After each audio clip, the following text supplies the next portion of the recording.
আমাৰ নাৰায়ণপুৰবাসীৰ বাবে নহয় সমগ্ৰ লখিমপুৰবাসীৰ বাবে গৌৰৱৰ কথা কাৰণ পোনপ্ৰথমভাৱে লখিমপুৰ জিলাৰ নাৰায়ণপুৰত এনেকুৱা এখন খেল অনুষ্ঠিত হ'বলৈ গৈ আছে য'ত ভাৰতবৰ্ষৰ বহুখিনি ৰাজ্যৰ প্ৰতিনিধিয়ে অংশগ্ৰহণ কৰিবলৈ গৈ আছে যিখন দবা খেল আমি পাতিছিলোঁ প্ৰথম বিহপুৰীয়া নাৰায়ণপুৰ ইণ্টাৰনেশ্যনেল ফিডাৰেটিং চেছ টুৰ্ণামেণ্ট ইতিমধ্যে এই খেলত অংশগ্ৰহণ কৰিবৰ কাৰণে কেইবাজনো IIMও উপস্থিত হৈছে ইণ্টাৰনেশ্যনেল মাষ্টাৰ ইতিমধ্যে দুজনকৈ ইণ্টাৰনেশ্যনেল মাষ্টাৰ আহিছে এজন মহাৰাষ্ট্ৰৰ পৰা আহিছে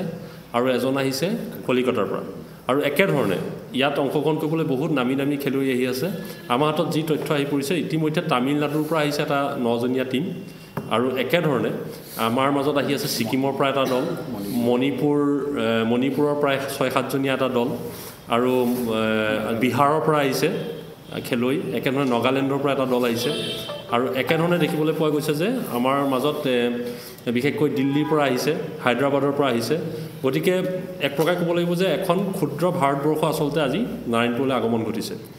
আমি সকলো খেলুৱৈক ভালদৰে আদৰিবৰ কাৰণে আমি সাজু হৈছোঁ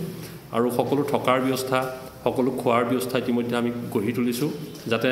নাৰায়ণপুৰৰ যি ঐতিহ্য মাধৱদেৱৰ জন্মস্থান সেয়া বৰ্তি থাকে তাৰ কাৰণে আমি যি অভ্যৰ্থনা সমিতি আছোঁ ৰাতি দিন আমি একাকাৰ কৰি কামত লাগিছোঁ কাইলৈ যেহেতু উদ্বোধনী অনুষ্ঠান হ'ব উদ্বোধনী অনুষ্ঠানটো কেইবাগৰাকী বিশিষ্ট ব্যক্তি উপস্থিত থাকিব ইতিমধ্যে তাতে উপস্থিত থাকিব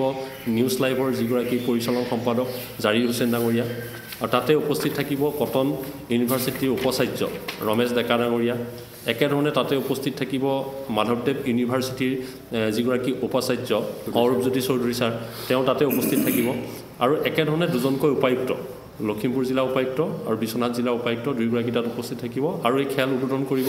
ৰঞ্জিত ভট্ট ডাঙৰীয়াই আৰু যিহেতু এই গোটেই খেলখন অনুষ্ঠিত কৰাত এটা টীম হিচাপে আমি কাম কৰিছিলোঁ য'ত ৰঞ্জিত ভট্ট ডাঙৰীয়া যথেষ্ট অৰিহণা আছে গতিকে এটা আমি সুন্দৰ ব্যৱস্থাৰে নাৰায়ণপুৰখনৰ যাতে নাম উজ্বলাই তুলিব পাৰোঁ তাৰ চেষ্টা চলাইছোঁ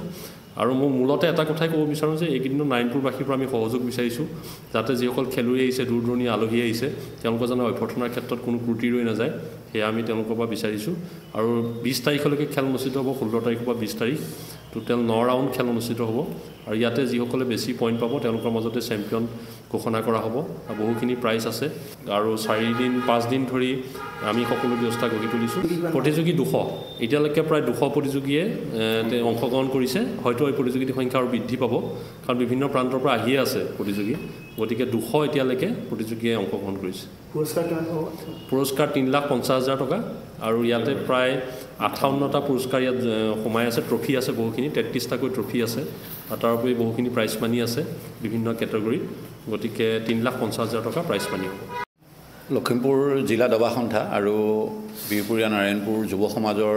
দ্বাৰা সৌজন্যত আমাৰ নাৰায়ণপুৰতে অনুষ্ঠিত হ'ব মাধৱদেৱ বিশ্ববিদ্যালয়ৰ প্ৰেক্ষাগৃহত অহা কালিলৈৰ পৰা প্ৰথম ফিডে ৰেটিং টুৰ্ণামেণ্ট